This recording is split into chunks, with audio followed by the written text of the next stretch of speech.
गोड तेल मिळायचं त्या 150 आणि 200 रुपये झालेला आहे. जो डबा त्या ठिकाणी 1500, 1200, 1300 रुपयाला 15 लिटरचा मिळायचा तो आता झालेला आहे, या माझ्या भगिनी आहे, तो झालेला आहे 2200 रुपयाला. आणि परिस्थिती कशी झालेली आहे, 1500 रुपये देतो म्हणले, आता देतो म्हणले विषय कसा आहे की त्यातनं 1 लाख महिला या सांगली जिल्ह्यातल्या त्या ठिकाणी विविध निकष लावून, मावशी विविध निकष लावून तुम्हाला आता बाजूला काढलेला. महिलांना त्या ठिकाणी 1 लाख महिलांना सांगली जिल्ह्यातल्या विविध निकष लावून तुमचे 4 चाकी नावावर आहे, तुम्हाला हे भरपूर झालेलं आहे, तुमचे जे काही स्टेटमेंट आहेत बँक स्टेटमेंट भरपूर झालेले आहेत, आणि हे झालंय तेवढं झालंय, तुम्हाला घरात 2-3 बायकांना हे केलेलं आहे, महिलांना लाडकी बहीण दिलेली आहे. अशा पद्धतीनं ताई तुम्हाला सांगतो 1 लाख महिलांचे त्या ठिकाणी विविध निकष लावून त्या ठिकाणी नावं कमी केलेली आहेत. आणि म्हणतात एकनाथ शिंदे साहेब म्हणतात की, आणि मुख्यमंत्री म्हणतात की आम्ही लाडकी बहीण त्या ठिकाणी बंद करणार नाही. मला तर असं वाटतं मावशी की त्या ठिकाणी शेवट 5 महिला ठेवतील. बघायला विचारा बंद केले का बघायला, फक्त शेवटचे 5 महिला राहतील. काँग्रेसवर टीका करतात आणि काँग्रेसने 36 वर्षांमध्ये काय केलं?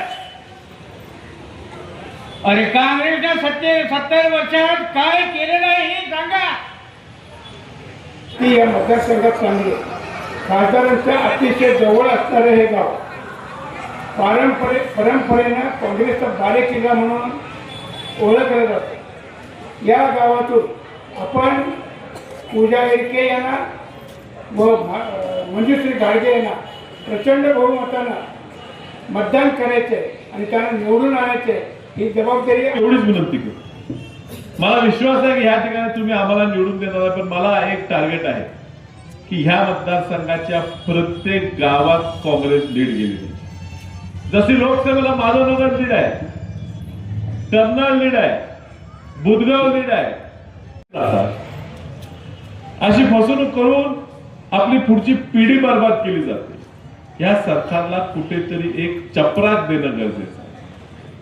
महापालिकेला आम्ही खूप परिश्रम घेतले, 39 पर्यंत आपण मजल मारली. या जिल्हा परिषदेची परिस्थिती अशी आहे की भाजपला चांगले उमेदवार मिळणार, काँग्रेस आणि राष्ट्रवादी काँग्रेसचीच सत्ता या ठिकाणी जिल्हा परिषद येणार आहे, हे कुणी रोखू शकणार नाही. 5चे 5 गावात मला मताधिक्य मिळालं, त्याच पद्धतीने ह्या वेळेला जिल्हा परिषद आणि पंचायत समितीत सुद्धा 5च्या 5 गावात तुम्ही मला मताधिक्य द्या आणि तुम्ही माझ्यावर प्रेम करता हे दाखवून द्या. तुम्ही आजपर्यंत आमच्यावर प्रेम दिलं आहे, वसंतदादांच्या काळापासून दिलं. वसंतदादा, प्रकाश बापू, प्रतीक दादा, मदन भाऊ, विष्णू अण्णा, आता आमचे पुतणे हर्षवर्धनला सुद्धा तुम्ही शेजारच्या मतदारसंघात तुम्ही आज नगरसेवक म्हणून निवडून. तुम्ही प्रेम आम्हाला काही कमी दिलेलं नाही. तुमच्यासाठी निश्चित आम्ही पूर्णपणे तुम्ही म्हणाल ते तुमच्यासाठी आम्ही हजर राहायला तयार आहोत. या ठिकाणी राजकुमार घाडगेंनी काही गावचे प्रश्न मांडले, त्या प्रश्नात मी ऑलरेडी काम करायला सुरुवात केली. काय रेल्वेच्या जागेचा प्रश्न आहे तो पण सोडवायचा आपला प्रयत्न आहे. या ठिकाणी त्या प्रश्नाला निश्चित मी लवकरात लवकर तुम्हाला मार्ग करून देईन. मात्र ह्या ठिकाणी माझ्या खाती हाताला हात लावून काम करणारे, माझ्या साथीला साथ देणारे लोक त्या ठिकाणी निवडून देणं गरजेचं आहे. आमदार उलटे आहेत म्हणून जिल्हा परिषद सदस्य, जिल्हा परिषद अध्यक्ष हे एका विचाराचे खासदार म्हणून झाले तर दिल्लीतनं निधी आणतात. आणि म्हणून ह्या येणाऱ्या निवडणुकीत आमचे हात बळकट करण्यासाठी हाताच्या ह्या दोन्ही चिन्हासमोरील बटन हे दाबून तुम्ही आम्हाला निवडून दिलं पाहिजे.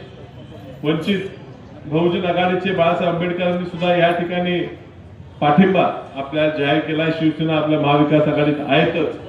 राष्ट्रवादी पक्षाने सुद्धा अजित पवारांच्या या ठिकाणी आपल्यालाच पाठिंबा त्या ठिकाणी त्यांनी जाहीर केलेला आहे. दुर्दैवाने आज अजितदादा आपल्यात नाही आहेत, मात्र एक काम करण्याची पद्धत त्यांची निश्चित आपल्या सगळ्यांकडनं काहीतरी एक प्रेरणा देणार त्यांची छवी राहिलेली आहे. आणि म्हणून आपण सगळे मिळून ह्या ठिकाणी या सांगलीला आणि खास करून ह्या बुधगाव माधवनगर परिसराला कसं मोठं करता येईल, कसं स्वच्छ करता येईल, कसं ह्या ठिकाणच्या लोकांना चांगल्या सुविधा देता येतील, तरुण मुलांना पुढे काम देता येईल, नशेकडे वळणाऱ्या मुलांना कसं थांबवता येईल, ह्या नशेचे जे साम्राज्य तयार झाले ते कसं मोडून काढता येईल, हे सगळं बघण्यासाठी काँग्रेस पक्ष तुमचा या ठिकाणी पुढे येणार आहे. आणि म्हणून काँग्रेस पक्षात तुम्ही निवडून द्या ही विनंती करतो. पुढची अजून 2-3 सभा उरल्या असल्यामुळे